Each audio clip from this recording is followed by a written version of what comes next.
संभल के थाना रजपुरा की टीम को एक अंतर्राज्यीय बीमा करने वाली गैंग के अभियुक्त सत्य प्रकाश, जो कि गैंग का सरगना है, उसके द्वारा वापस एक्टिव होके इस तरह के बीमा की फर्जीवाड़ा करने का मामला प्रकाश में आया था।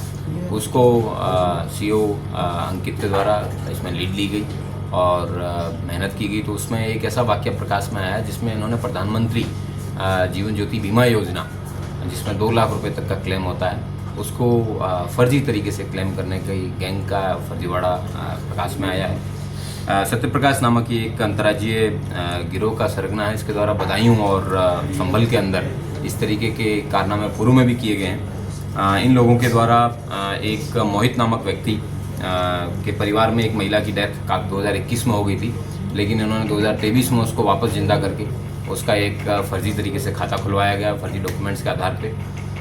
बैंक की भी इसमें कमी रही, जिसके आधार पर उन्होंने एक मृत व्यक्ति का खाता खोला गया। उसके बाद में उन्होंने उस मृत महिला का आधार कार्ड भी बनाया गया और फिर दोबारा उसको एक फर्जी डेथ सर्टिफिकेट भी बनाया गया, जिसके आधार पे इन्होंने 2 लाख रुपए का क्लेम है वो बैंक में डाला गया। 2 लाख रुपए का क्लेम है वो बैंक के द्वारा प्रोसेस किया गया और जो सत्य प्रकाश और मोहित है, इन लोगों के द्वारा उस क्लेम को अपने खाते में ले लिया गया। बाद में इसकी सूचना मिली तो बैंक के द्वारा ही उसको ब्लॉक करवाया गया है। तो ये एक ऐसी गैंग है जिनके द्वारा प्रधानमंत्री जीवन ज्योति बीमा योजना, जो कि बैंक के स्तर पे ही जो ये इंश्योरेंस है ये सैंक्शन किया जाता है और इसमें बैंक को ही सावधानी से डॉक्यूमेंट्स हैं वो प्रोसेस करने होते हैं।